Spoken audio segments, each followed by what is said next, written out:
اعوذ باللہ من الشیطان الرجیم بسم اللہ الرحمن الرحیم قال رب اشرح لي صدری ویسر لي امری واحلل عقدۃ من لسانی یفقہوا قولی۔ بسم اللہ الرحمن الرحیم۔ جلال خاطر 13ویں مجلس۔ جس کو مخلوق سے بے رغبتی صحیح ہو جاتی ہے، اس سے اللہ والوں کو صحیح طور پر رغبت ہو جاتی ہے اور وہ اپنی بات چیت میں کمی اختیار کر لیتا ہے۔ اور اس لحاظ سے جب دل کی بے رغبتی مخلوق سے صحیح ہو جاتی ہے اور سوائے قرب خداوندی کے ما سوا اللہ سے باطن کی بے رغبتی صحیح ہو جاتی ہے، تو قرب الہی دنیا میں اس کا دوست ہوتا ہے اور آخرت میں اس کا رفیق ہوتا ہے۔ جب تم مخلوق کو جان لو گے، وہ اللہ کو جان لے گا، اور اللہ والوں کو اور ان کی صفتوں کو تم اپنی طرف سے خوب اچھی طرح پہچان لو گے۔ تمہارے پاس سے انسان اور جن معدوم ہو جائیں گے اور فرشتہ تمہارے دل کو ایک دوسری صفت دے دے گا، اور اسی طرح تمہارا باطن تمہارے وجود کے اس چھلکے سے علیحدہ ہو جائے گا جو بنی آدم کی عادت ہے۔ حکم ہوگا تو تمہارے پر کرتا ہو جائے گا، تو تم اپنے نفس کی بات مخلوق خداوندی کی بات سے واقف ہو جاؤ گے اور علم وحی آئے گا، پس وہ تمہارے دل اور باطن پر کرتا بن جائے گا۔ اپنی خانقاہ میں جہالت کے ساتھ علیحدہ ہو کر نہ بیٹھ جاؤ، کیونکہ جہالت کے ساتھ علیحدہ ہونا پورا فساد ہے۔ اسی واسطے نبی کریم صلی اللہ علیہ وسلم نے فرمایا، پہلے دین کی سمجھ پیدا کرو، پھر علیحدہ ہو کر بیٹھو۔ تمہارے لیے مناسب نہیں کہ اپنی خانقاہ میں علیحدہ ہو کر بیٹھ جاؤ اور زمین کی سطح پر ایک ایسا بھی ہو جس سے تم ڈرتے ہو اور اس سے امید بھی لگائے ہوئے ہو، سوائے ذات واحد کے خوف کے، اور ایک ہی خوف کے تمہارے لیے کوئی خوف مناسب نہیں، اور وہ خدائے بزرگ و برتر ہیں۔ عبادت ترک عبادت ہے، نہ کہ عادت کی عبادت کی جگہ لے لے۔ دنیا آخرت اور مخلوق سے تعلق مت چاہو، اللہ اور حق تعالی سے تعلق پیدا کرو، چونکہ پرکھنے والا جاننے والا ہوتا ہے۔ کسوٹی بغیر نہیں لیتا، جو تمہارے پاس ہے اس کو پھینک دو، اسے کچھ بھی شمار نہ کرو، وہ تم سے نہیں لے گا۔ لوگ دعویٰ کرتے ہیں میں اخلاص کا، اور ہوتے ہیں نرے منافق۔ اگر امتحان نہ ہوتا کرتا تو دعووں کی تو کثرت ہو جاتی۔ علم کا دعویٰ کرتا ہے اور غصہ والی باتوں سے آیا جاتا ہے، اور جب بندہ اللہ کے سوا دنیا اور آخرت کو چھوڑ دیتا ہے اور اس کے دل کو اللہ تعالیٰ کے قرب و محبت، لطف و احسان کا گھر حاصل ہو جاتا ہے، تو حق تعالیٰ اس کو کھانا پینا پہننا اور بہتری کی چیز کے حاصل کرنے کی تکلیف نہیں دیتے، اور اس کے دل کو ان چیزوں کی لگاوٹ سے پاک کر دیتے ہیں۔ بدبختی تمہاری، تم بلا کسی چیز کے کوئی چیز چاہتے ہو، یہ تمہارے ہاتھ نہ پڑے گی۔ قیمت ادا کرو اور قیمت کی چیزیں لے لو، مبارک بات ہے۔ دنیا کا رنج و غم برداشت کر لو تاکہ تمہیں آخرت کی خوشی حاصل ہو جائے۔ نبی کریم صلی اللہ تعالی وسلم بڑے غم والے اور ہمیشہ فکر کرنے والے تھے۔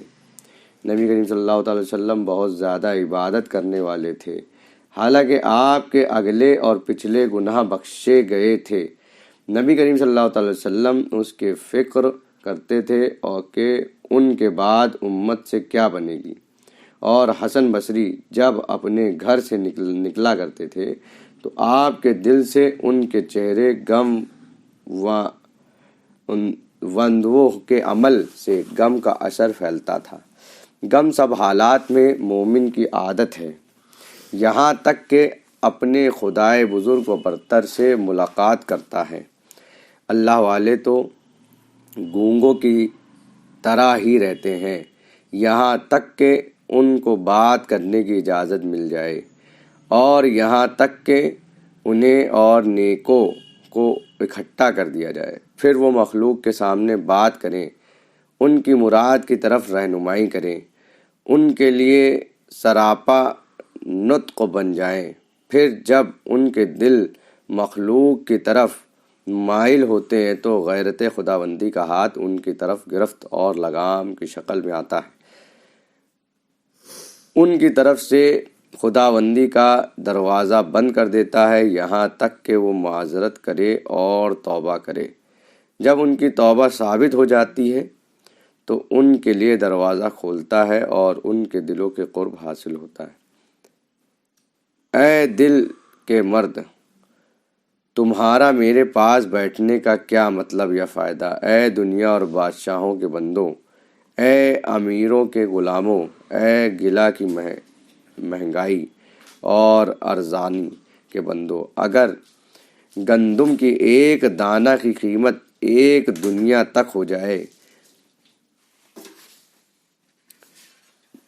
میں کوئی پرواہ نہیں کرتا۔ مومن کو اس کے قوت یقین اور اپنے خدائے بزرگ و برتر پر بھروسے کی بنا پر اس کا رزق غم میں نہیں ڈالتا۔ تم اپنی ذات کو مومنین میں نہ شمار کرو۔ جب ایمان و یقین اس قدر کم اور کمزور ہے تو ان سے علیحدہ ہو جاؤ۔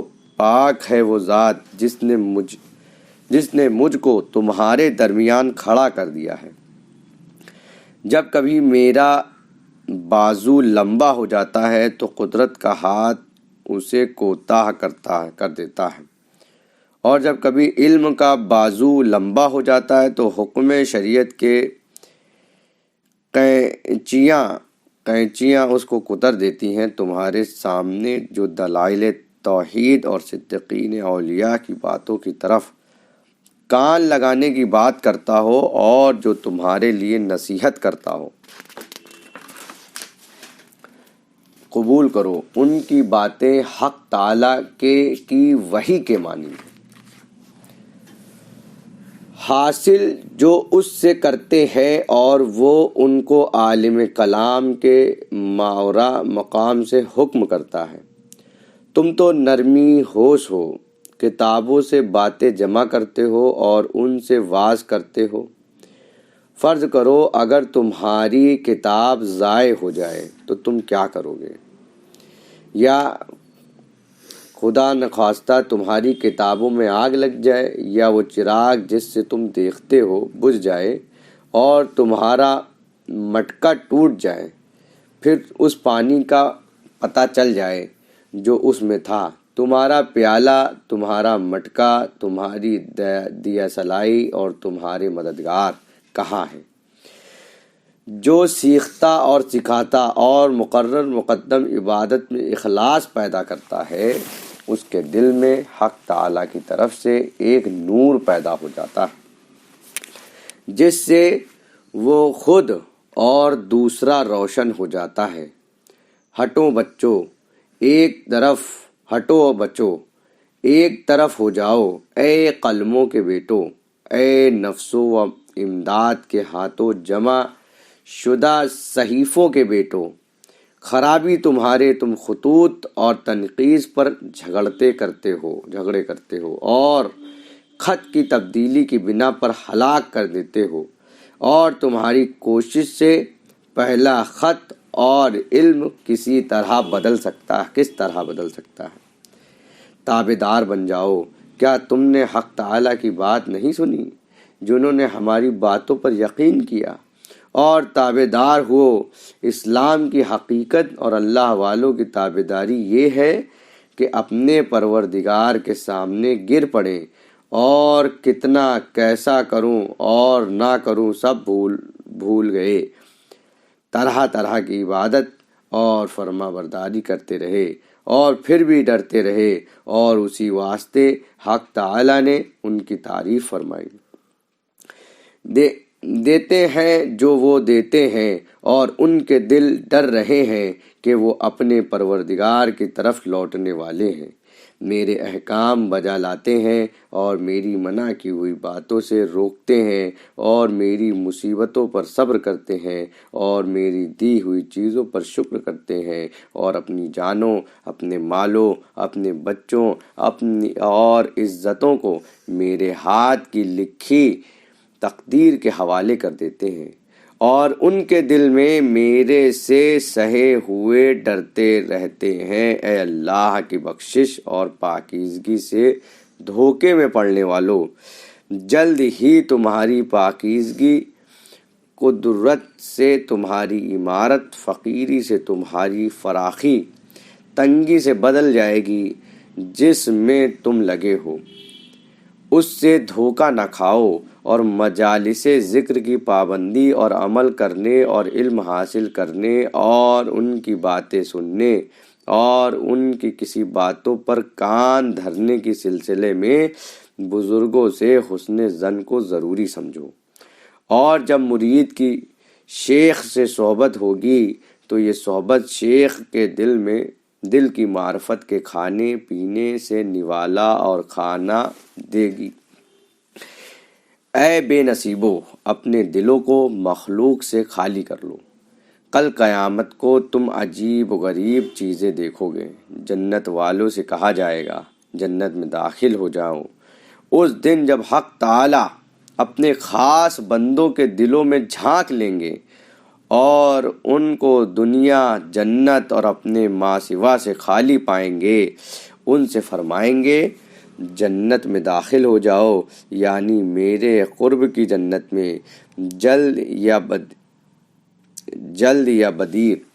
خرابی تمہارے اپنے دلوں سے اپنے خدائے بزرگ و برتر کی دشمنی میں موافقت نہ کرو۔ تمہارے دل جو تمہارے پہلوؤں میں ہیں تمہارے دشمن ہیں، جب بھی تم انہیں پیٹ بھر کر کھلاؤ گے اور ان کا خیال کرو گے اور ان کو موٹا کرو گے، تمہیں کھا جائیں گے، کاٹنے والا درندہ بن جائیں گے۔ ان سے ان کی لذتیں اور مزے کاٹ دو، اور ویسے ان کے حقوق ان کو پورے دے دو، اور یہ چیز تو ان کے لیے لابدی ہے۔ ایک ٹکڑا جو بھوک کو بند کرے اور کپڑے کا چھٹا ٹکڑا جو ستر کو ڈھانپ دے، اور یہ بھی اللہ تعالیٰ کی طاعت کے شرط پر اپنے دل کو کہو میں تمہیں تمہارا حق نہ دوں گا جب تک تم اللہ تعالیٰ کی فرما برداری نہ کرو، نماز، روزہ اور ہر وہ عبادت کا کام نہ کرو جس کا تمہیں اللہ تعالیٰ نے حکم کیا ہے۔ اس پر پوری نظر رکھو، جب تم اس پر قائم رہو گے تو اس کی برائی مٹ جائے گی اور اس کی بھلائی باقی رہ جائے گی۔ ہمیشہ اس کو حلال کھلاؤ، پھر بھی یہ کہ وہ مر چکا، اس سے مامون نہ رہو، چونکہ نفاق اس کی عادت ہے اور اپنے لیے نماز روزہ کرتا اور مشکلیں اٹھاتا ہے تاکہ مخلوق سے اپنی تعریف سنو اور مجلسوں میں اس